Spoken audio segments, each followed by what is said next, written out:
Mesdames et messieurs, amis téléspectateurs, bonjour et bienvenue sur le plateau de Zénith sur Koloman. Je sais qu'il est chez vous exactement 11h, quelques trentaine minutes de passé, et comme vous le savez bien, nous sommes l'unité centrale des médias en République de Guinée, ce qui fait de nous ce qui nous donne une mission assez particulière. Notre mission, c'est de servir cette nation de la République de Guinée. Et donc, pour démarrer l'édition de cette journée de ce vendredi, nous avons beaucoup d'invités avec beaucoup d'activités aujourd'hui. Des invités qui vont certainement vous donner la quintessence de tout ce qu'ils font comme activité. Et pour démarrer, nous avons sur ce plateau Monsieur Boubacar Diallo. Il est directeur national de l'industrie. Il est sur ce plateau. Bonjour Monsieur Diallo. Bonjour. Merci d'avoir accepté d'être avec nous ce matin. Et nous avons à ma gauche et à votre droite, bien entendu, je sais que c'est à votre droite, Monsieur Lansine Doumbouya, coordinateur national de la structure Atana Noman, et Monsieur Imurana Bangoura, je ne vais pas écorcher quand même le nom, Imurana Bangoura, coordinateur national adjoint, et Monsieur Lamine Kaba, il est le responsable mobilisation et planification de cette organisation Atana Noman, qui donc soutient les activités pas du CNRD, mais les activités de la refondation, la nouvelle Guinée, que nous imaginons tous. Mais pour démarrer ce matin, nous allons commencer avec bonjour, les présidents, les coordinateurs nationaux. Bonjour, moi c'est M. Doumbouya Lansine, et coordinateur national du mouvement Atana Noman. Ravi d'être sur ce plateau pour mettre en lumière les activités et les programmes que nous sommes en train de mener sur le terrain depuis la prise du pouvoir du général Mamadi Doumbouya et jusqu'à date. Merci. Monsieur Imurana Bangoura, bonjour. Bonjour Monsieur Alfred, c'est Fodé Imurana Bangoura, merci. Voilà, on le sait, les gens vous regardent. Monsieur Mohamed Lamine Kaba, bonjour. Bonjour, monsieur Alfred. Bienvenue sur ce plateau. Merci. Nous allons déjà surfer sur l'activité qui nous concerne tous. C'est la remise du projet de la Constitution au chef de l'État, événement qui s'est déroulé hier en présence de toutes les couches possibles de la République de Guinée. Si la régie nous permet, nous allons voir en quelques minutes, en quelques secondes, si vous voulez, cette remise, et nous reviendrons sur ce plateau pour avoir vos avis par rapport à ce projet de la nouvelle Constitution. La régie, si vous pouvez nous le permettre. Une Constitution qui nous ressemble et qui nous rassemble. C'est sous ce slogan fort de symbole que s'est tenue ce jeudi 26 juin 2025 la cérémonie historique de remise solennelle du projet de nouvelle Constitution au président de la République, son Excellence le général Mamadi Doumbouya, par le Conseil national de la transition CNT. Dans la majestueuse salle des banquets du Palais Mohamed V, les plus hautes autorités du pays, ainsi que des acteurs politiques, économiques, religieux et de la société civile, ainsi que des diplomates étaient réunis pour assister à ce tournant majeur de l'histoire institutionnelle de la Guinée. La cérémonie a débuté par l'arrivée du chef de l'État, accueilli dans une ambiance solennelle.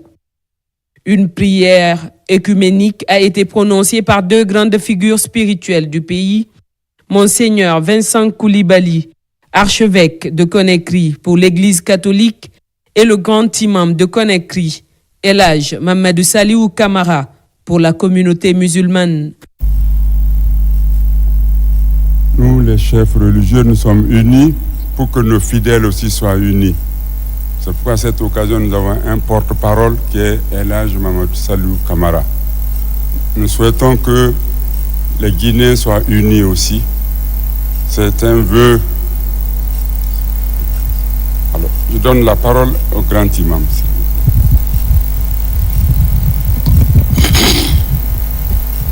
Bismillah ar-Rahman ar-Rahim, alhamdulillah, wa salatu wa salam ala rasulillah.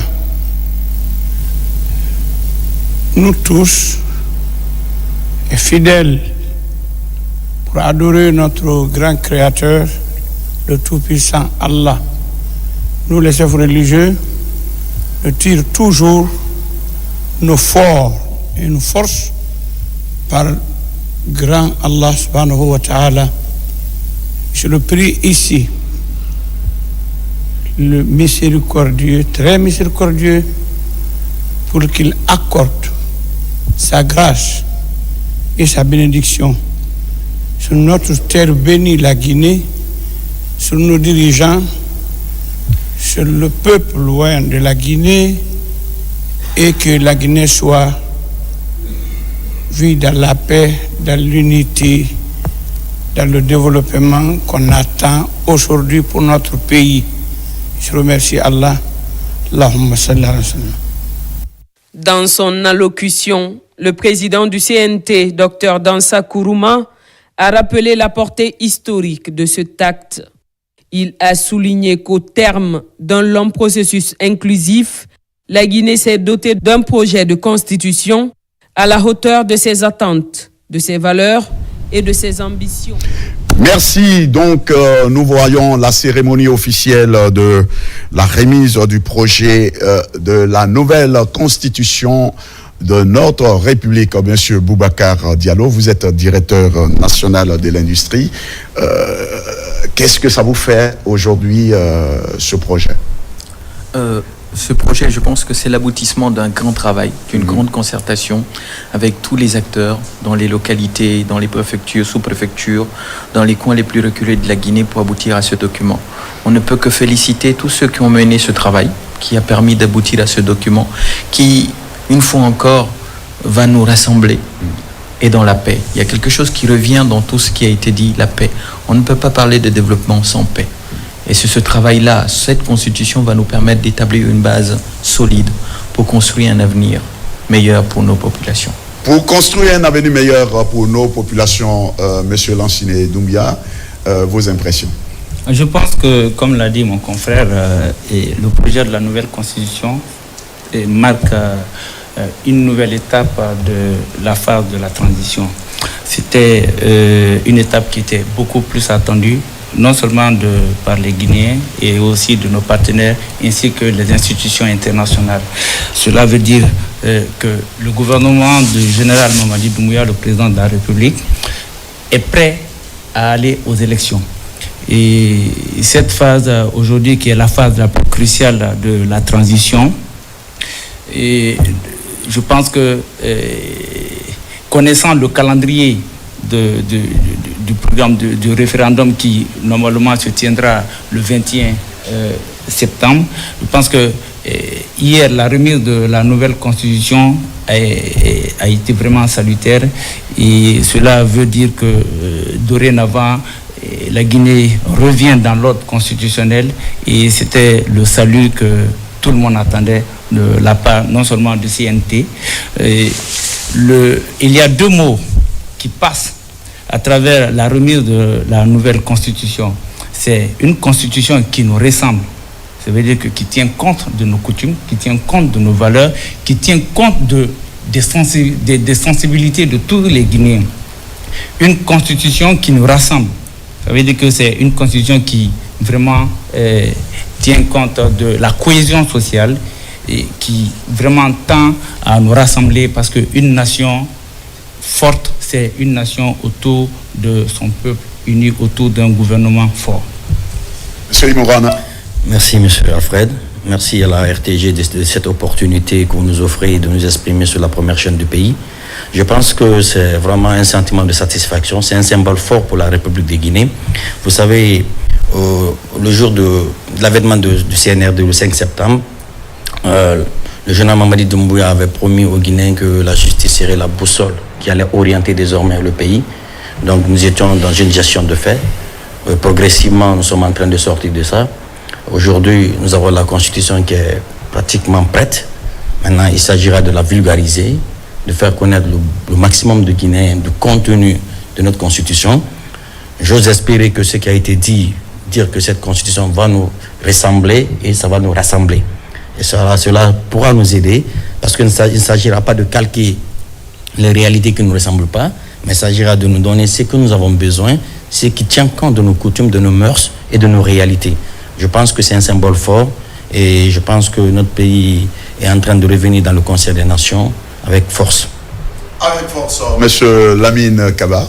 Mohamed Lamine Kaba. Je ne suis pas très joyeux de prendre la parole en dernier, puisque mes prédécesseurs ont déjà tout balisé et au risque de les paraphraser. Ouais. Je dirais que c'est une action très salutaire, une action très attendue par la population guinéenne de partout le monde et tout.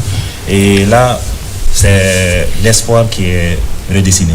C'est les actions futures qui nous permettront aujourd'hui de dire ce qu'on veut pour nous, par nous et pour toute la Guinée.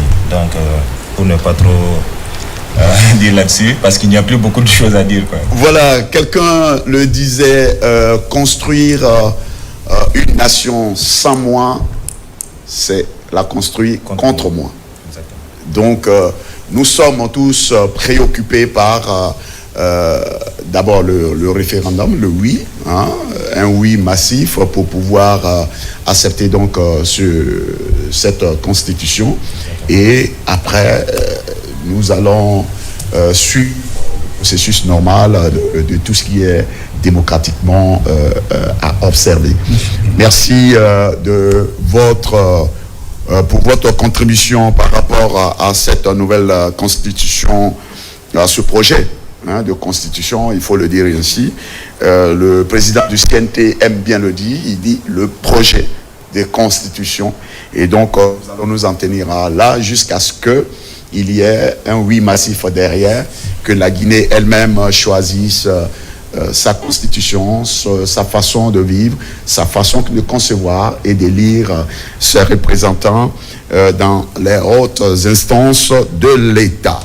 Pour en parler, donc, nous allons, vous savez que les nouvelles directions qui ont été mises en place par les nouvelles autorités continuent de travailler, et c'est en cette heureuse occasion aujourd'hui que nous recevons M. Boubacar Diallo, qui est le directeur national de l'industrie, qui, à son arrivée, n'avait pas trouvé un instrument très important pour l'avancement de l'industrie en République de Guinée. Il a fait, il s'appelle l'Atlas de l'industrie de la République de Guinée. Voilà, il nous en parlera. Monsieur Diallo, qu'est-ce que l'Atlas de l'industrie, hein? Vous parlez de l'Atlas de l'industrie, c'est quoi l'Atlas de l'industrie? Ok, merci beaucoup. Avant de répondre à votre question, je tenais à vous remercier pour l'accueil et vous remercier aussi pour l'opportunité que vous nous donnez de pouvoir présenter le travail qu'on fait au sein du ministère. Et bon, pour la petite histoire, c'est la première fois que je suis dans les locaux de la RTG. Ah mais bienvenue alors, voilà. Bienvenue. Merci beaucoup. Et je pense que honnêtement, le bâtiment, tout ce qui est fait ici, vraiment félicitations pour toute la modernisation. Et vous n'avez rien à envier aux différents studios occidentaux que moi j'ai vus. Franchement, c'est déjà de la qualité et on est fiers de vous. Merci beaucoup. Merci beaucoup. Donc, au moins, il y a un Guinéen qui reconnaît ce que nous faisons. Merci, oui. Merci. Allez, monsieur Boubacar. Donc, avant de parler de l'Atlas, il faut parler d'abord de la vision. Okay. La vision du chef de l'État, c'est d'abord, vous savez tous que l'industrie est le seul secteur qui est capable d'absorber le chômage de masse, créer massivement de l'emploi. Et c'est pourquoi l'industrie est au cœur de la vision du chef de l'État, à travers le programme de développement socio-économique, durable et responsable Simandou 2040. Donc il y a cette première étape qui est la vision. Ensuite, en 2023, pour l'RCNRD, on a mis en place, en tout cas la Guinée a validé ce qu'on appelle la politique nationale de développement industriel, qui permet de donner des grandes orientations. Cette politique s'est inscrite sur une orientation 2040, toujours calquée sur Simandou 2040, avec des objectifs clairs, précis, Donc, réduire le nombre de chômage. Donc, elle a 5 piliers. Le développement des préconditions pour pouvoir avoir des industries qui vont s'installer. Faire que l'entreprise qui existe soit plus dynamique. Ensuite, l'ouverture du marché régional, parce qu'on va recevoir bientôt, avec la ZLECAf, la compétition, on va être submergé par des produits locaux des autres pays. Comment il faut se préparer pour répondre à cette demande? Il y a la structuration des chaînes de valeur. Donc, on parle de la chaîne de valeur du fer, la chaîne de valeur de l'aluminium, donc toute la partie transformation et aussi le renforcement de capacité des institutions. Donc, l'objectif de ça, c'est de passer de 10,3 aujourd'hui du PIB à 23% en 2040. Donc, ce sont des objectifs clairs qu'on peut retrouver dans l'Atlas.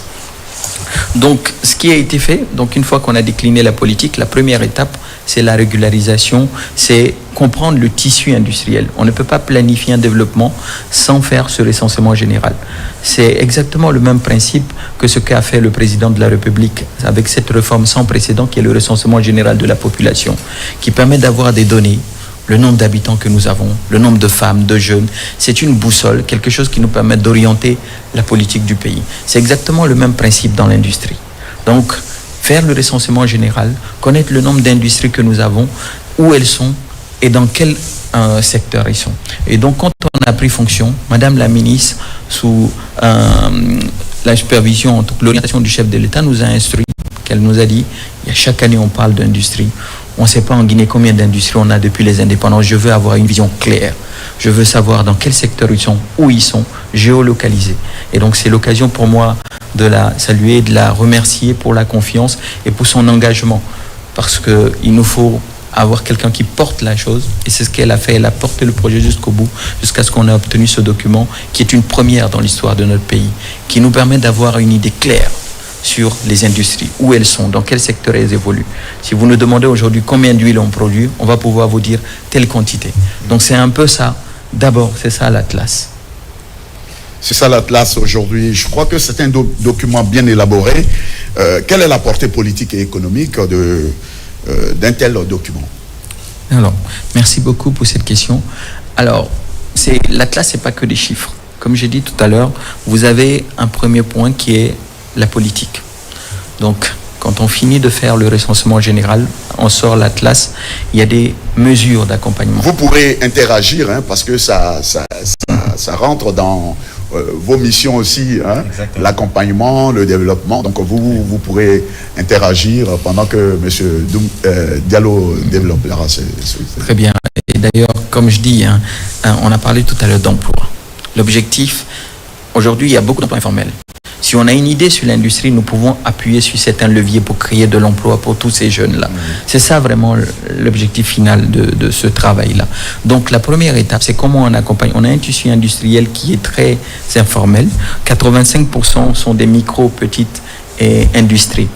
Donc il faut juste, en somme, il faut savoir que le recensement nous a permis d'obtenir plus de 11 110 unités industrielles, toutes catégories confondues. Okay. Vous avez les petites, les artisanales, les micros, les moyennes et les très grandes entreprises, les très grandes industries.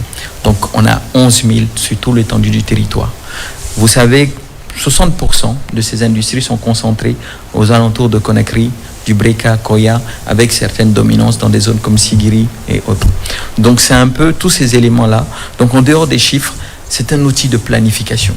Nous savons aujourd'hui quelle orientation donner, comment régulariser certaines industries pour les mettre en norme, pour qu'elles puissent suivre la cadence et avoir une visibilité sur les objectifs qu'on va se fixer, combien d'emplois il faut créer chaque année, comment évoluer. Donc c'est vraiment principalement ça l'objectif de l'Atlas. Donc la seconde phase. La seconde phase. C'est ça. La seconde phase. Et quand on découvre donc ce joli bouquin Atlas de l'industrie de la République de Guinée, quel est le recensement qu'on peut retenir de façon spécifique derrière? Quels sont les chiffres clés? Alors, les chiffres clés. Donc, j'ai parlé de 11 110 industries en tout le territoire. Vous avez 85% des industries qu'on a identifiées qui sont des micros, petites, et industries intermédiaires qui sont la plus grande couche. Ensuite, il faut savoir que la somme des industries, l'équivalent, en tout cas en termes d'emplois créés, c'est plus de 112 000 emplois. que représente ce tissu-là. On a aussi 65% de toutes ces industries identifiées sont dans l'informel. C'est-à-dire qu'elles n'ont pas les autorisations d'implantation, d'exploitation et de mise sur le marché de leurs produits. Donc, vous aurez l'occasion de partager le lien pour que ceux qui nous regardent puissent prendre connaissance de ce document, avoir les chiffres dans le détail, parce qu'on a fait un travail en dehors de l'aspect global de tout Conakry, de toute la Guinée. On a fait un travail par région. Vous avez des informations sur la région de Conakry, la région de Kindia, donc toutes les 8 régions, vous aurez des informations spécifiques. On est allé encore plus loin, on a les secteurs dominants. Le premier secteur, c'est le secteur agro-industrie, ensuite vient la construction, puis le textile. Donc, c'est les 3 premiers secteurs qui sont les secteurs dominants de l'industrie. Ça montre encore la pertinence de cette vision du chef de l'État de mettre l'agro-industrie en premier en termes sur le pilier, sur le programme Simandou. Donc l'agro-industrie, la transformation des produits locaux qui nous permettra non seulement de gagner parce que les devises, on ne va pas pouvoir acheter, importer des produits, on va créer de l'emploi localement, valoriser les produits locaux et tout ça va permettre de rendre notre pays fort et indépendant. Comment expliquez-vous aux nombreux Guinéens qui nous suivent ce matin et même à nos invités de ce matin, comment expliquez-vous que ce genre de document n'ait jamais été élaboré, réalisé en République de Guinée? Alors, il y a eu plusieurs tentatives, mais jamais on avait travaillé avec une telle rigueur, avec une telle méthodologie et une couverture nationale. On a mobilisé dans le cadre de dans ce recensement général qui a produit l'Atlas, plus de 400 agents. 400 agents sur tout l'étendue du territoire, avec une moyenne d'au moins 12 agents par préfecture. Donc c'est vraiment une opération inédite qui s'est déroulée sur 3 mois. Là, on est dans la phase de régularisation maintenant des entreprises. Donc, je pense que c'est tout cela cette touche particulière aussi de Madame la ministre, avec sa vision et sa lecture des choses. Nous la connaissons très, très rigoureuse dans le travail. Voilà, vous avez voilà, c'est exactement ça. C'est la rigueur qu'elle a et comment elle veut porter les choses. On a travaillé souvent tardivement jusqu'à 2h du matin chez elle pour pouvoir sortir les éléments. Donc, c'est aussi cela qui a permis d'obtenir ce beau boulot. Oui, vous souhaiteriez... Oui, j'aimerais un peu interagir avec M. Diallo, qui d'abord je veux féliciter la DNI pour tout l'effort qui vient d'être abattu pour produire ce résultat, ce document qui est une première du genre. J'ai écouté tout de suite les statistiques qu'il a mises en avant. J'ai jeté un coup d'œil aussi dans le document et c'est des données très intéressantes. Et cela m'amène à poser une question, puisque vous avez ressorti plus de 60% de ce secteur qui est dans l'informel, 65%.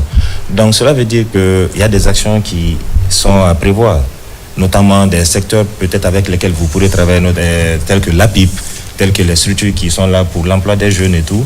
Donc cela veut dire que les actions futures aujourd'hui, bon, j'aimerais paraphraser un de mes responsables qui dit qu'il y a à manger et à boire. Donc quelles sont les actions futures dans ce sens-là que vous prévoyez?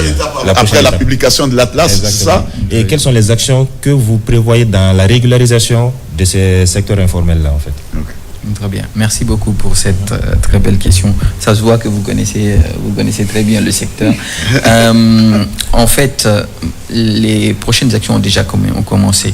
Il y a moins d'une semaine, on a passé un communiqué où on a invité les entreprises à venir, celles qui sont en règle, qui disent qu'elles sont en règle, de nous ramener toute la documentation pour qu'on consolide une grosse base de données, pour ne plus qu'on ait à refaire les choses. Donc ça, c'est la première étape. Ensuite, pour celles qui ne sont pas en règle, on est bien conscient d'une chose. Notre objectif, c'est pas de fermer une entreprise. Parce que derrière une entreprise... Ah oui, c'est important de le préciser parce que voir des agents de la DNI sur le marché en train de dire, bon, vous, quelle est votre situation? D'aucuns penseront que c'est pour faire un peu de la police derrière. Bon, non, c'est pas pour faire de la police. On n'est pas d'ailleurs, nous, on n'est pas vraiment sur les marchés. Il y a mes collègues qui s'est assez bien reparti. Nous, on est beaucoup plus sur l'industrie. Une fois que ça sort, il y a une autre direction qui est le commerce intérieur qui s'occupe de ce volet-là, sur la partie marché. Ça, c'est beaucoup plus pour protéger aussi les consommateurs, pour vérifier que les producteurs ou ceux qui mettent des produits sur le marché ne mettent pas des produits qui sont périmés. Parce que c'est aussi cela, notre objectif, en tout cas notre vocation, c'est protéger l'investissement, encourager l'industrialisation du pays, mais aussi protéger les consommateurs. On ne va pas encourager l'industrie à s'installer pour qu'ils produisent des produits qui peuvent être dangereux pour vous. On travaille aussi pour le peuple, quoi. Ouais. C'est ça le plus important. Donc, pour revenir à cette question, donc les prochaines étapes, la PIP est dans le ministère, c'est pas un travail que de l'ADNI, c'est un travail collectif. On a travaillé avec toutes les directions techniques du ministère, le BST, la PIP, sur le volet, tout ce qui concerne le code. On a travaillé avec l'Institut national des statistiques. Donc, je vais tous, pour ne pas tous les citer, on a tous travaillé avec l'ONCQ, sur l'IGNM, toutes ces structures-là ont travaillé avec nous dans le cadre de ce recensement. Ensuite, les secondes phases, c'est déjà régulariser les gens qui ne sont pas en règle. Okay. Comme j'ai dit tout à l'heure, notre objectif, ce n'est pas de fermer une industrie. Nous voulons faire cette promotion. C'est de faire en sorte qu'on les régularise, mais dans les normes. Parce que c'est vrai qu'il y a de l'emploi, mais vous ne pouvez pas, sous prétexte que vous créez de l'emploi, mettre en danger la santé des consommateurs. Donc ça, c'est des éléments sur lesquels nous insistons et nous attachons beaucoup d'importance à cela. Et ça fait partie aussi, vous voyez, dans l'un des piliers de Simandou, vous avez le santé et bien-être. Donc on a aussi cette double casquette transversale de faire attention pour que le produit qui soit sur le marché soit non seulement disponible et de bonne qualité pour notre population. Parce que si quelqu'un peut travailler, c'est parce qu'il est en bonne santé. Voilà. S'il est malade demain, ça devient un problème pour notre pays. Donc, c'est un travail qui est fait. Aujourd'hui, on a déjà commencé, on a mis en place un dispositif pour accueillir toutes les entreprises qui vont pouvoir se régulariser. Donc, on les accompagne dans la constitution des documents jusqu'à ce qu'elles obtiennent toutes les autorisations nécessaires pour pouvoir exercer. Pour pouvoir exercer. C'est excellent. Oui, est-ce qu'il y a une réaction? Oui, d'abord, je félicite M. Diallo pour ce travail, ce grand travail établi en amont. Et comme vous le savez, nous sommes un mouvement citoyen qui voudrait vraiment se mettre dans la posture de mettre en lumière les actions, les projets, tout ce que le CNRD fait de bon, tout ce que le gouvernement est en train de mener comme politique dans le cadre non seulement de l'employabilité des jeunes guinéens, parce qu'il ne faut pas se voiler la face. Les jeunes aujourd'hui sont dans le besoin. Et c'est l'occasion pour moi de remercier le président de la République pour les derniers, comment on appelle ça, recrutements à la fonction publique, parce qu'il y a déjà plus de 10 000 fonctionnaires aujourd'hui recrutés dans le cadre de la fonction publique. Donc, ces statistiques que nous avions suivies aujourd'hui prouvent à suffisance que le gouvernement est en train de travailler, le gouvernement est en train de faire le sale boulot, comme le disait le président de la République. Nous allons faire le sale boulot pour pouvoir sortir la Guinée de l'ornière. Dans vos statistiques, vous avez touché quelque chose qui m'a beaucoup intéressé. Ce sont les 112 000 emplois sur le long terme, c'est-à-dire sur le programme Simandou. Donc, nous vous exhortons à aller beaucoup plus vite pour vulgariser le document que vous avez. L'atlas de l'industrie. Effectivement, pour que les jeunes, parce qu'il y a le volet formation que vous avez touché, pour que les jeunes s'identifient en fonction des zones qu'ils habitent ou voilà, dans les régions qu'ils habitent, pour que rapidement les jeunes sachent quel est le type de formation professionnelle adaptée à mon secteur. Par exemple, quand vous partez en Haute-Guinée, généralement, ce sont les mines. Donc, il y a des formations professionnelles que les jeunes pourraient rapidement s'y attacher pour pouvoir faire face aux besoins. Parce que s'ils ne savent pas quelles sont les orientations spécifiques liées, comment on appelle ça, à leur zone spécifique, ils ne pourront pas se former. Donc, nous, sérieusement, nous vous remercions pour la mise en lumière du travail que vous êtes en train de faire, et nous exhortons dorénavant toutes les directions capables de venir défendre leurs projets de société, capables de venir défendre les projets entamés par les différentes directions dans les ministères. Cela pourra encourager et faciliter un peu le travail que nous sommes en train de faire, parce qu'aujourd'hui, les mouvements de soutien sont à la collecte des informations pour pouvoir informer et désinformer les populations. Je vous remercie. Merci. Oui, M. Imouana. Merci beaucoup. Je remercie d'abord M. Diallo pour le travail abattu et tout le ministère en charge de l'industrie. Je pense que c'est un travail solide quand même, il faut le reconnaître, parce que c'est le premier du char, en tout cas à ma connaissance. Je pense que lors de ses explications aussi, il a eu à dire, en fonction de la vision que le chef de l'État a déclinée au ministre en charge de l'industrie, ils se sont mis au travail. Je pense que c'est surtout la vulgarisation qui est importante maintenant. il faudrait vulgariser ce qui a été fait. Parce que si on reste dans les bureaux, les populations ne sauront pas ce que nous faisons. Sinon, en réalité, vraiment, c'est un travail formidable qui est fait. Parce qu'avant, on se taillait, on se disait que lors de la première République, la Guinée avait 350 ou 400 unités industrielles. Mais aujourd'hui, quand on me dit qu'après un recensement, il y a au moins 11 000 unités industrielles, cela est une source de satisfaction personnelle pour moi et pour les jeunes Guinéens. Je suis convaincu que dans les années à venir, on pourra trouver des débouchés pour nos jeunes, grâce à vos projets.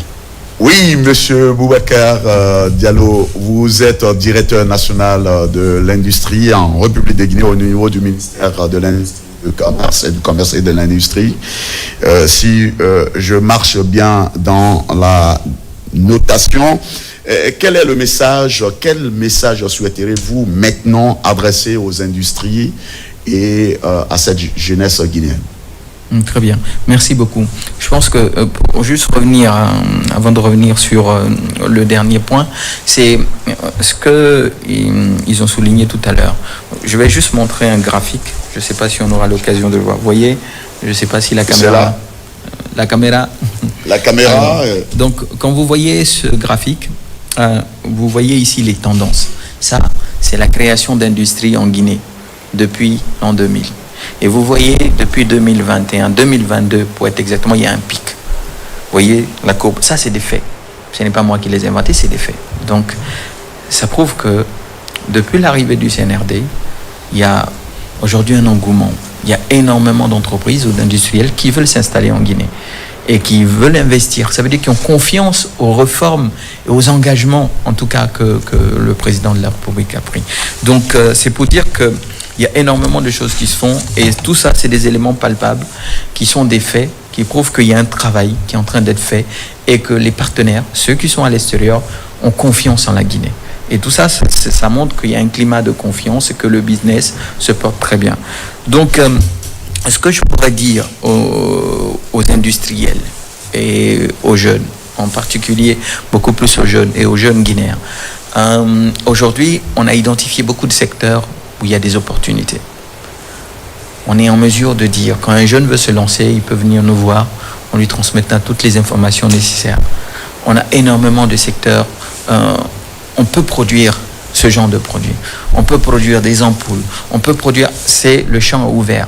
Notre rôle aujourd'hui dans les prochains mois, c'est de faire en sorte qu'on vulgarise non seulement le document, et on démystifie aussi l'industrie. Parce que dans l'imaginaire collectif, on fait de l'industrie quelque chose de lourd, quelque chose de quasiment pas possible à faire. En Asie, ce qui a fait le développement de tous ces pays, c'est que c'est des petites industries. Vous voyez, la Chine, vous avez plus de 12 millions de petites industries. C'est ces petites-là qui nous fabriquent des ceintures, qui nous fabriquent tous ces petits trucs, les cartes de téléphone, tous ces petits trucs qu'on est en mesure de fabriquer localement. Et on peut le faire. Je pense, moi, j'ai confiance en la jeunesse. Il faut juste, comme disait Frantz Fanon, il disait que chaque génération, lorsqu'elle découvre sa mission, elle accomplit ou elle a trahi. La Guinée a un tournant de son histoire. Et nous pouvons relever le défi. À la sortie des indépendances, il y avait un grand rêve. Quand on sortait de l'indépendance avec la colonisation, il y avait un rêve. C'est que les derniers seront maintenant les premiers. Et depuis cette époque-là, on a l'impression que l'Afrique ne rêve plus. On ne rêve plus, on fait le quotidien. Et c'est ce qu'il faut casser. Il faut que les gens se remettent à rêver, que nous pouvons être une force qui compte, une puissance. Et c'est possible. Moi, avec ces données que nous avons, j'ai l'intime conviction que nous pouvons le faire. Il faut réveiller le bâtisseur de nations qui sommeille en chaque Guinéen pour qu'on arrive à bâtir des industries fortes, créer suffisamment d'emplois pour que notre pays soit un géant africain. Un géant africain. Merci donc à M. Boubacar Diallo d'être venu sur ce plateau pour nous présenter l'atlas de l'industrie de la République de Guinée. Une première. Donc, il dit qu'il y a eu des essais. Oui, les essais peuvent être dans les tiroirs endormis, mais comme on le dit, l'État étant une continuité, mais vous avez créé une autre stratégie, une autre démarche pour pouvoir élaborer donc ce beau document qui doit être maintenant vulgarisé. Merci. D'être venu sur ce plateau. Merci beaucoup. Et avec l'espoir de vous retrouver dans d'autres conférences pour expliquer pour présenter de façon plus large, comme nous allons le faire avec la Constitution. Voilà. Inch'Allah. Comme nous allons le faire avec la Constitution, présenter. Et nous serons toujours disponibles pour parler de cet ouvrage, qui est un bel ouvrage pour tous les Guinéens et surtout pour la jeunesse. Il faudrait que la jeunesse croie en elle et qu'elle sache que cette nation peut se développer. Elle ne se développera jamais sans elle. Merci d'être venu. Merci. Et avec l'espoir de vous retrouver. Nous allons basculer tout de suite du côté de notre mouvement, le mouvement Atananoma. Voilà, je vais demander tout de suite à M. Lanciné pourquoi Atananoma et pourquoi avoir choisi ce nom qui est un nom assez particulier, Atananoma. Pourquoi en ce sens? D'abord, je vous remercie encore pour l'opportunité que vous nous donnez sur ce plateau d'expliquer les motifs ou les raisons qui ont fait que nous avons choisi le slogan en Soussou. Atananoma en verbe facile, en français facile, ça veut dire c'est lui qui est capable, c'est l'homme de la situation. Celui qui est derrière. Et donc, pour rappel, le mouvement est né le 6 septembre à Kankan, au lendemain de la prise du pouvoir du général Mamadi Doumbouya et ses compagnons. Et sur ce, comme vous le savez, comme vous-même vous le savez, vous connaissez quelle est la situation qui a prévalu à la prise du pouvoir du CNRD.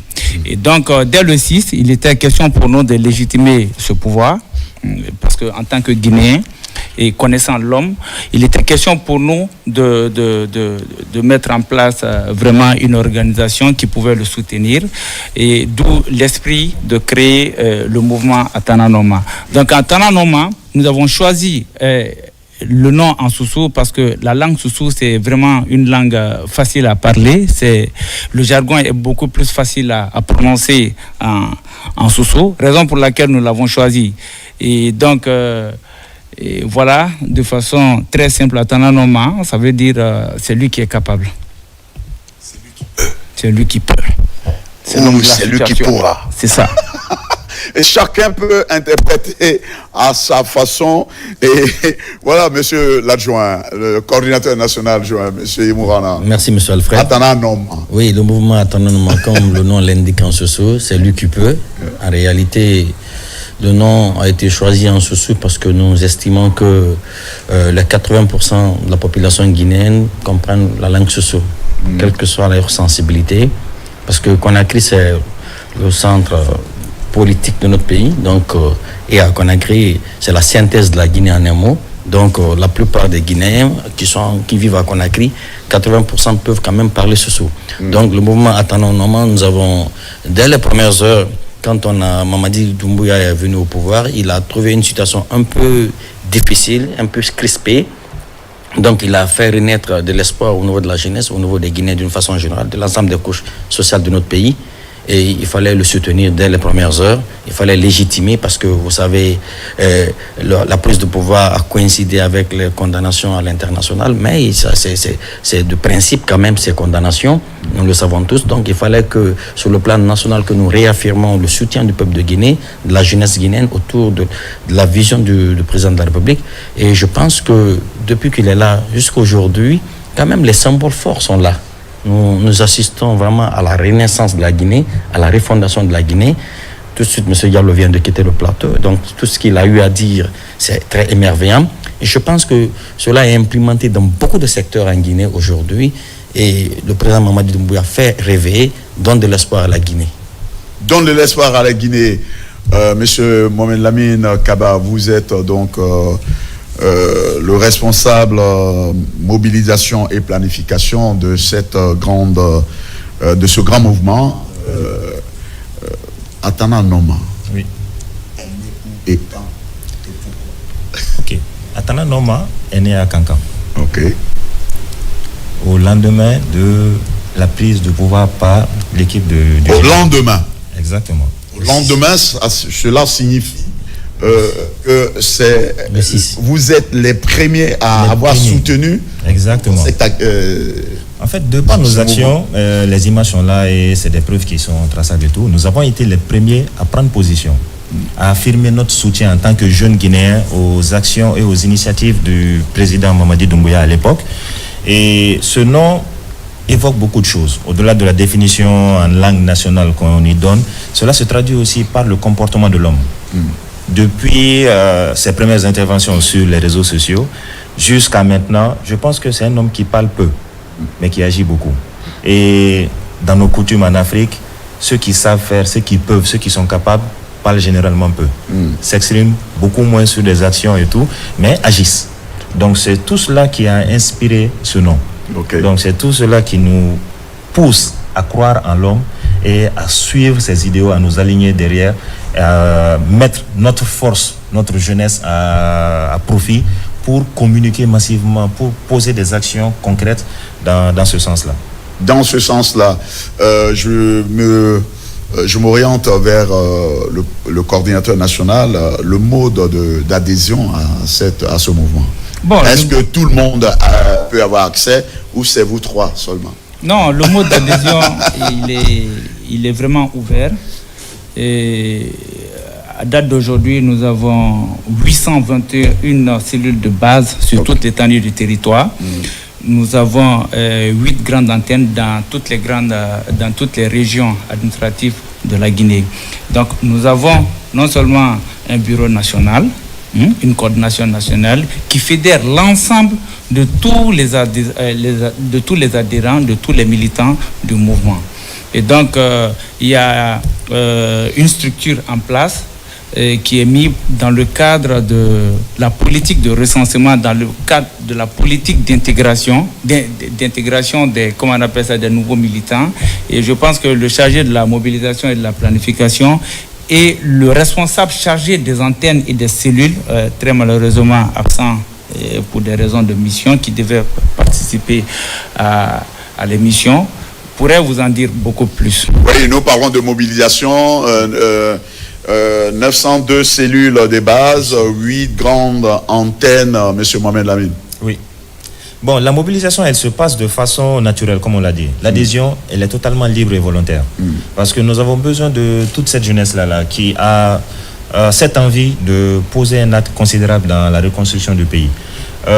Aujourd'hui, nous n'avons pas que des adhésions volontaires des personnes ou des individus, mais il y a des mouvements aussi qui nous rejoignent, qui voient nos actions sur le terrain, qui sont émerveillés par la pertinence de ce que l'on fait et tout, et qui décident de nous rejoindre. Aujourd'hui, nous avons une représentation vraiment nationale.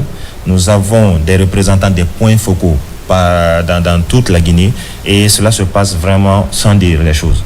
Nous sommes présents dans tous les événements, partout où besoin se fait. Nous nous efforçons à chaque fois que nous sommes quelque part. Nous représentons valablement la jeunesse guinéenne, nous représentons valablement le mouvement, et nous le faisons à travers des actions pertinentes, des actions concrètes que l'on pose sur le terrain. Pour des actions, si la régie le permet, s'il y a quelques réalisations, quelques activités qui ont été réalisées, si la régie peut nous permettre de voir ces événements qui se sont déroulés par cette association, la régie. Nous avons décidé, les membres du mouvement ont décidé de participer à cette fête qui marque la date de l'indépendance de notre chère Guinée. Donc à cet effet, nous avons décidé de venir massivement participer à la fête et profiter pour réitérer notre soutien au CNRD.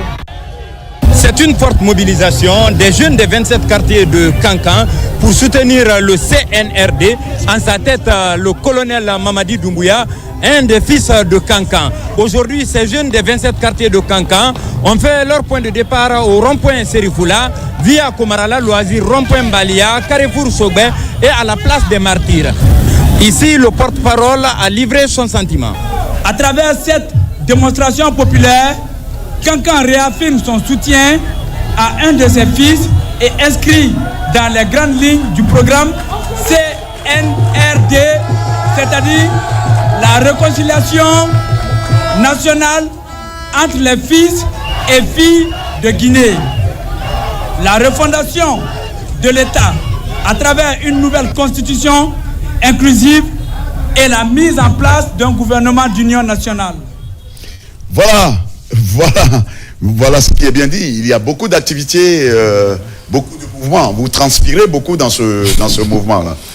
Bien sûr, parce que nous, en tant qu'acteurs politiques, connaissant un peu la mentalité du Guinéen, nous savons vraiment qu'il faut booster les jeunes, il faut booster les consciences, il faut booster les populations, à vraiment prendre position, à vraiment prendre conscience du travail du président de la République et de son gouvernement. Raison pour laquelle, depuis le 5 septembre jusqu'à date, partout où nous pouvons nous mobiliser pour aller sensibiliser, pour aller informer sur les acquis du pouvoir en place, sur les acquis du président de la République, sur les actions citoyennes. Je pense qu'il n'y a pas de repli. Parce que comme aime le dire un de mes confrères, le paradis de tout bon Guinéen réside en Guinée. Et pour créer ce paradis, il faut que les consciences se réveillent. Il faut que nous, les jeunes, prenions conscience que l'avenir de la Guinée est dans les mains de tout un chacun. Et donc, le président de la République, il l'a dit, il n'y a pas une école d'expérience. Raison pour laquelle, lorsque vous regardez un peu la composition du gouvernement du début de la transition jusqu'à aujourd'hui, mais il n'y a que des jeunes. Et au-delà de cela, sa politique attractive vis-à-vis de la diaspora, et c'est vraiment quelque chose de palpable. Aujourd'hui, allez-y voir le boulevard, allez-y voir les chantiers un peu partout, allez-y regarder, rentrer dans Conakry, il n'y a même plus de boue. Donc, de façon brève, il faut soutenir le pouvoir en place. De façon brève, il faut soutenir le président de la République. De façon très brève, il faut qu'on croie en notre champion, le leader, le bâtisseur, le refondateur, le général Mamadi Doumbouya, pour que vraiment tous ces espoirs qu'on place aujourd'hui aux différents projets miniers, je veux parler comment on appelle ça, du programme Simandou 24 puisse se réaliser. Parce qu'aujourd'hui, vraiment, on a besoin, la Guinée a besoin de ses fils, la Guinée a besoin de ses ressources pour pouvoir vraiment évoluer, comme le fait par exemple la Côte d'Ivoire, le Sénégal, le Mali. Donc on ne peut que compter sur soi pour pouvoir évoluer. Donc, si j'avais un message à passer sur les questions On ne peut que compter sur soi pour pouvoir avancer. Monsieur Mohamed Lamine, vous êtes à la mobilisation. Oui. Quelles sont les perspectives aujourd'hui de ce mouvement? Les perspectives, elles sont nombreuses et diverses. Aujourd'hui, nous venons d'achever la campagne de recensement. On a activement participé à cela, en mobilisant des équipes qui nous ont accompagnés dans les coins qu'on dirait inaccessibles, dans les marchés, dans les autogares, dans des coins où la Guinée est représentée. Aujourd'hui, nous avons comme projet aussi d'approcher le CNT, demander une mise à disposition des données, une formation d'une équipe de jeunes qu'on mettra à leur disposition pour nous enquérir du contenu de la nouvelle constitution, du nouveau projet de constitution et mettre en place une équipe qui descendra sur le terrain et qui va aller rencontrer nos pairs, qui va aller rencontrer les jeunes de notre âge et tout, afin de vulgariser le contenu de cette nouvelle constitution-là. Donc, entre autres, c'est des actions qui sont là et aussi nous voulons toucher la jeunesse guinéenne à l'international. Donc je pense qu'il y a des projets dans ce sens et je vous laisse la parole pour la suite. Toucher les jeunes à l'international, j'ai fait atterrir un vol tout de suite en direct en provenance d'Ankara. Il y a donc, vous avez donc le représentant de ce mouvement en Turquie, Monsieur Camara. Oui. Voilà, bonjour. Oui, bonjour, M. Alfred. Merci de nous avoir rejoints sur ce plateau pour parler donc de ce grand mouvement Atana Noma. Oui. Vous êtes le représentant en Turquie. Oui. Quel est le message que vous souhaiteriez passer à nos frères qui vivent en Turquie? Oui, bon, d'abord... Le micro vous appartient, je peux vous l'offrir. Ok, il n'y a pas de problème. Mais vous ne partez pas avec. Il n'y a pas de problème. D'abord, j'aimerais vous remercier de m'avoir donné l'occasion aujourd'hui de venir m'exprimer au nom des Guinéens et résidents en Turquie. Donc, le mouvement Atana Noma, nous, on dirait plutôt et Ila Raimou Lara Atananoma. Ah bon? Il y a un prolongement. Exactement. Bon, en gros, lui, il dira autre chose. Voilà.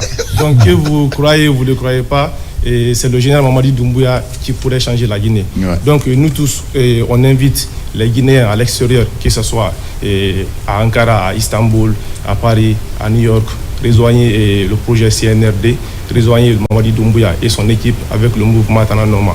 Donc, en Turquie, on a plusieurs cellules. Ok. Voilà, oui, citez-nous voilà. Ces cellules. Et un petit coucou à des amis qui vivent en Turquie. Hein? Oui. Ils se reconnaîtront de toute façon. Voilà. Donc, du coup, on a des cellules à Istanbul et à Ankara, à Konya précisément, dont je suis le président des ressortissants guinéens à Konya. On a des cellules aussi à Izmir.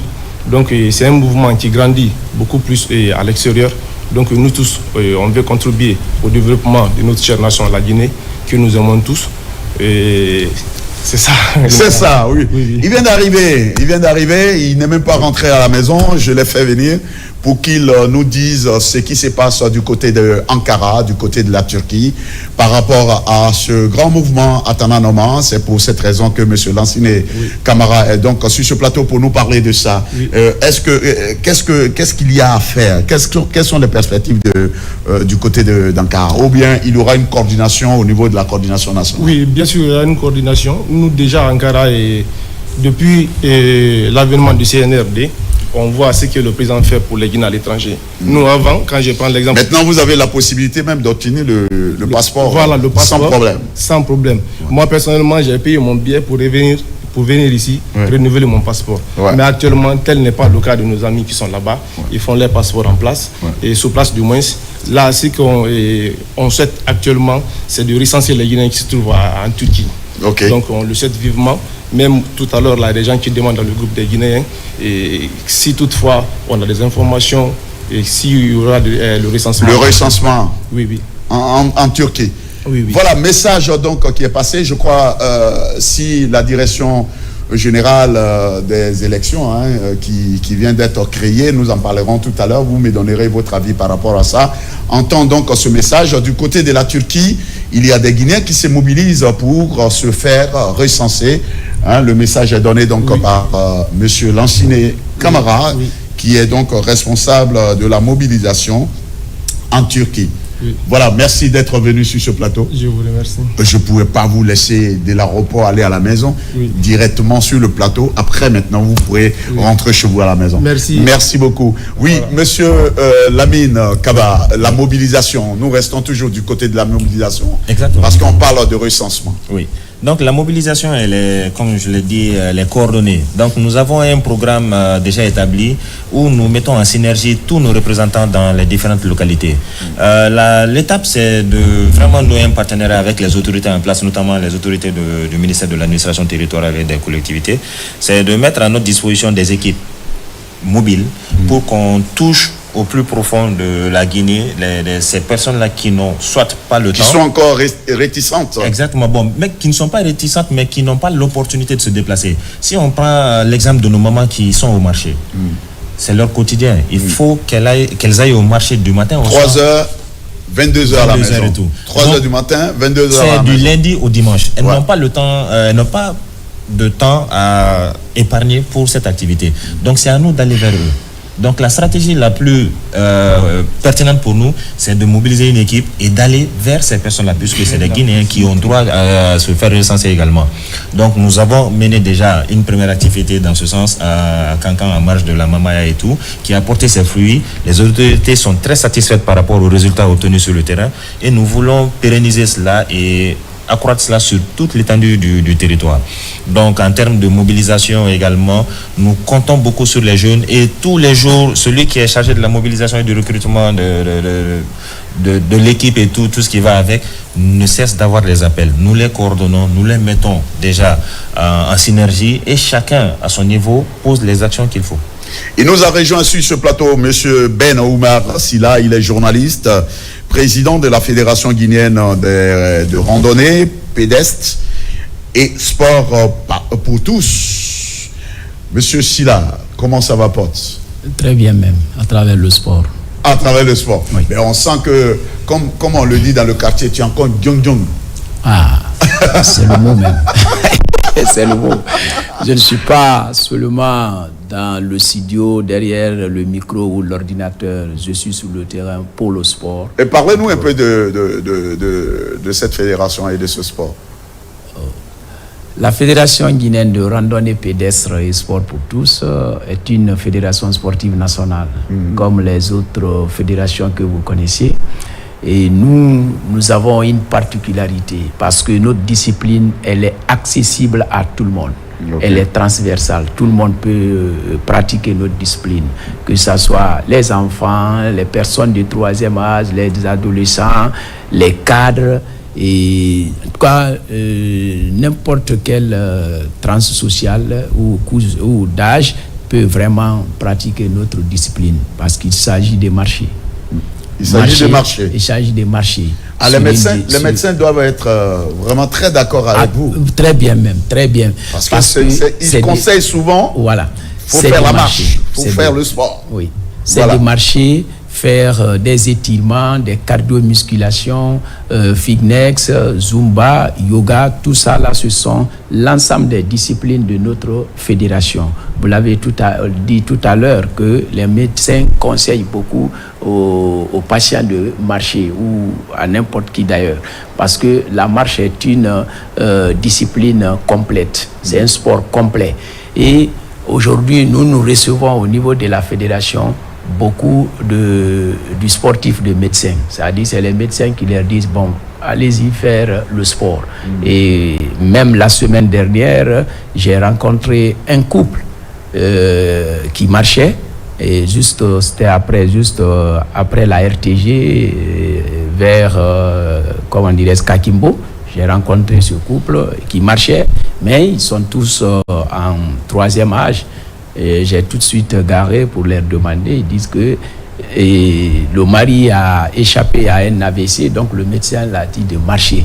Mais il se trouve que le couple lose jusqu'à la minière et qui a marché pour venir... jusqu'à Koloma. Non, jusqu'à Koloma. J'ai dit, mais attention, le médecin vous a dit de faire le sport. Confiez-vous à quelqu'un. Parce que là, la distance là n'est pas appropriée à vous pour le moment. Parce que vous êtes des débutants. Ah oui. Donc, nous recevons beaucoup de personnes comme ça. On le fait comme notre objectif, nous aimons le faire d'habitude. Voilà. Dès qu'on nous dit prends quelque chose, l'exagération. Voilà. Donc, nous luttons contre ça parce que le sport, c'est pour maintenir la santé, le bien-être. Et notre sport, c'est un sport de découverte parce que nous partons vraiment à des endroits que les gens considèrent hantés parfois, mais nous partons là-bas. Oui, parfois. Oui, parfois parce que les gens n'osent pas. Monsieur, puisque vous êtes juste à côté de Je suis un adepte aussi de la marche, voilà. J'ai un peu l'habitude. Si vous prenez par exemple, quand je dis découverte, et les gens considèrent parfois des parties là hantées, si vous prenez par exemple le jardin botanique de la Kamayenne, oui. Je crois que beaucoup pensent que c'est la continuité du cimetière. Alors qu'il y a un jardin là-bas où la fédération avec le ministère de l'Environnement, qui est notre partenaire privilégié, il y a des allées là-bas. Tu peux faire le sport du matin au soir sans te rendre compte, sans voir même le soleil. Ouais. Donc, mais les gens pensent que ici c'est la continuité du cimetière, donc ils ont personne vraiment ne veut aller au cimetière. Voilà. Et personne ne veut aller là-bas. Personne ne veut aller. Personne ne veut aller là-bas. Ah ben ça, voilà. C'est une question. Hein. Voilà. Et on souhaite souvent le paradis pour les gens, mais on ne veut pas mourir. Vous parlez du paradis, le paradis n'est pas sur terre. Le paradis est en Guinée, actuellement. Alors, nous sommes vraiment une fédération. J'ai vu tout à l'heure dans les images de Atananoma et à Kankan, et qui d'ailleurs, j'ai remarqué un de nos coachs, Ismaël Brité, qui était dedans, qui est coach à Kankan et qui relève de cette fédération, qui organise des activités de marche là-bas, fitness et tout ce qui s'ensuit.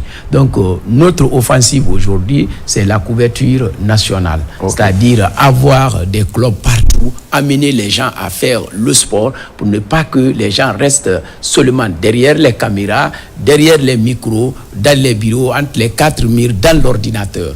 Il faut vraiment avoir le temps de pratiquer parce que ici, quand même, il faudra que le Guinéen met maintenant le sport dans son quotidien. Ça, c'est notre objectif. C'est pourquoi la semaine dernière, nous avons lancé le tour pédestre de Conakry. Le tour pédestre de Conakry qui va couvrir toutes les communes de Conakry. Nous avons fait l'étape de Dixine la semaine dernière et cette semaine, qui est d'ailleurs programmée pour demain samedi, nous allons faire l'étape de la commune de Kagbélé. Pourquoi Kagbélé? Très rapidement, parce que nous l'avons remarqué cette semaine, la mort de 5 jeunes sous l'effet de la drogue qu'on appelle couche. Donc il faut tout de suite organiser une activité à Kagbélé pour sensibiliser. Et au moment où je vous parle, l'autorité communale de Kagbélé est sur pied pour mobiliser toute la population demain qui va se retrouver au pont l'échangeur Kagame pour organiser cette marche de 8 km en aller-retour. Donc le rendez-vous est pris pour demain à Kagbélé pour vraiment marcher ensemble. Mais la marche a pour objectif de sensibiliser la jeunesse pour se débarrasser vraiment de cette consommation qui est en train de décimer, d'ailleurs, qui est en train de décimer la jeunesse guinéenne pour une occupation saine de la jeunesse guinéenne, comme l'a toujours dit Monsieur le ministre de la Jeunesse et des Sports. Alors, nous invitons tout un chacun à se rendre à Kagbélé demain matin à 6h. Vous pouvez aller, parce que c'est après le sport, vous pouvez aller à l'église sans problème. Donc, pour ne pas que vous dites, ah non, moi je serai à l'église le matin. Non. C'est dimanche ou demain? C'est demain. Ouais, c'est demain samedi. Ok, d'ailleurs. Demain samedi, je serai à l'antenne. Donc, les arguments ne finissent pas. Donc, j'encourage mes amis qui sont là, qui sont un peu partout de la Guinée, parce que je ne peux pas dire ils sont seulement de Kankan. Mais surtout ceux qui sont aux abords de Grand Conakry, oui. Koya, du Breka, même la jeunesse de Tombolia, de Matoto, même de Kaloum. Oui. Parce que c'est une...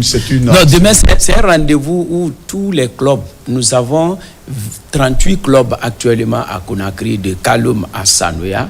Okay. Et tous ces clubs se donnent demain rendez-vous à Kagbélé, avec la population, les autorités communales et aussi la délégation qui viendra du ministère des Sports et des différentes communes de Conakry qui sont informées de cette activité qui va mobiliser tout ce monde, qui fera un bon cocktail pour marcher ensemble et faire vraiment des messages à l'endroit de la jeunesse guinéenne qui doit être sainement occupée que de s'adonner à la drogue qui est en train de la décimer actuellement.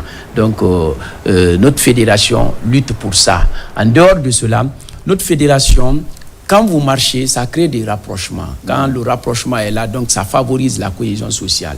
Donc c'est l'objectif de notre fédération, la massification du sport, faire rentrer le sport dans le quotidien du Guinéen pour vraiment lutter contre les maladies métaboliques liées au diabète, au stress du travail. Tout à l'heure, vous êtes en train de stresser la régie, les cadreurs, pour vraiment, pour votre émission. Bon, toute l'équipe technique à la marche demain. À la marche demain. Voilà. Nous organisons aussi pour la presse. Et cette année, nous avons la directrice générale de la RTG, elle aime bien la marche. Très bien, elle était avec nous et au contraire, vous les animateurs, les journalistes, vous n'étiez pas de la partie. Donc, nous organisons pour toutes les couches sociales. Après Kagbélé demain, ça sera la semaine prochaine l'étape de Kaloum. Après Kaloum, ça sera Mamou. Après Mamou, directement on fonce vers Kankan et Sigri. Et Sigri, pourquoi pas Lola? Lola, c'est en cours. Ça, c'est le programme. Non, mais à chaque fois que vous faites des projets, vous me mettez en cours. C'est pas normal. Oui. Chacun réclame, hein? On vous met en cours parce que on ne peut pas dire que vous êtes au bout de la Guinée, mais il faut se préparer. Nous sommes au centre de la Guinée et au centre de l'Afrique.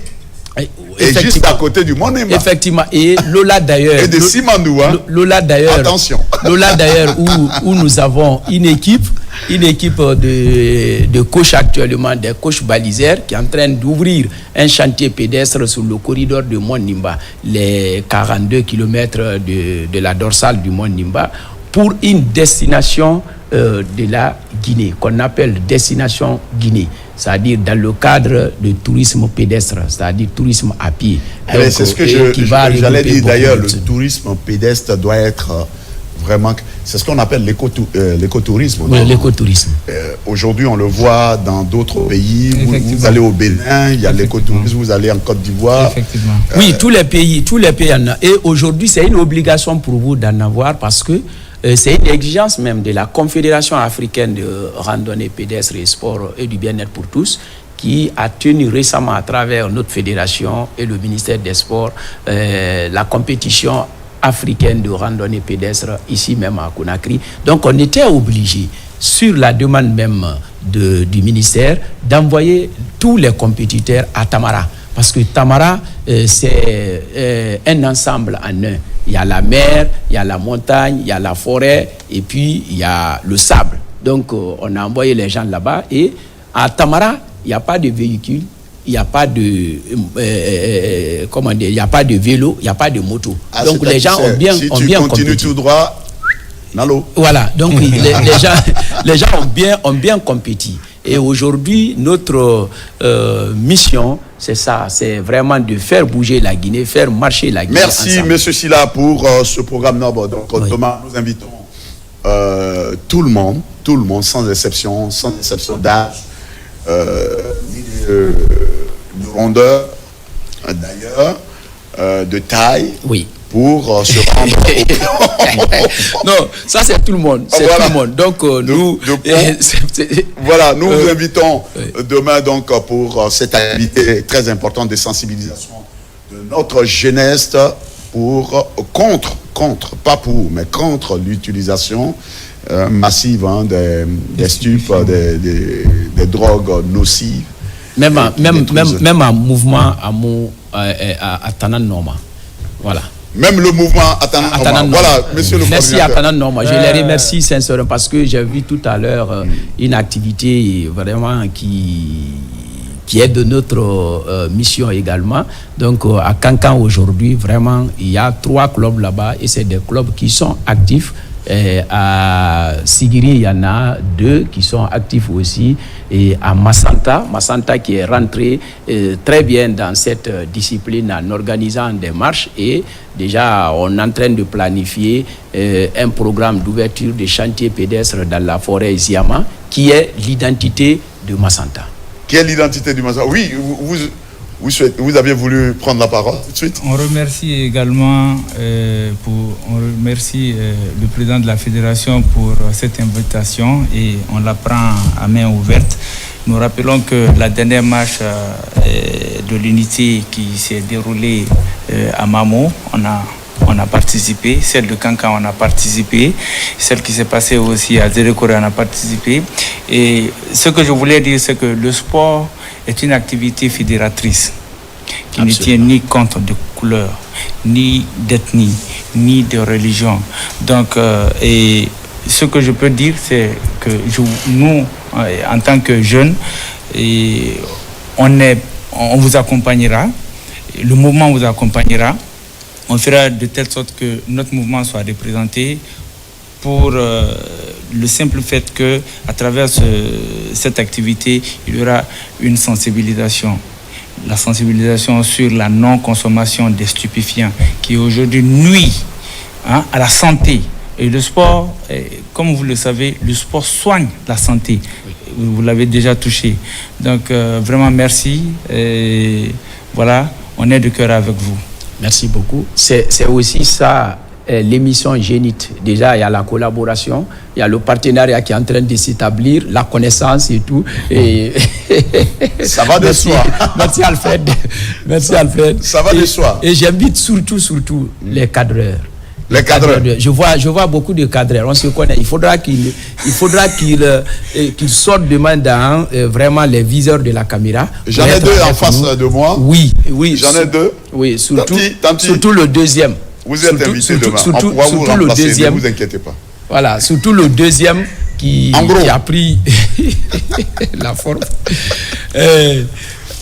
Alors, merci Ben d'être venu sur ce plateau pour nous parler de ce programme.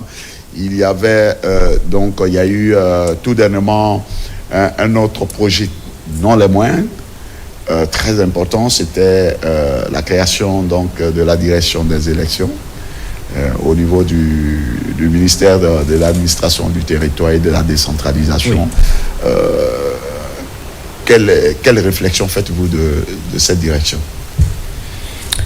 Merci, M. Alfred. Je pense que c'est déjà une volonté politique qui traduit la volonté du chef de l'État d'aller vers les élections, de normaliser un peu la situation du pays.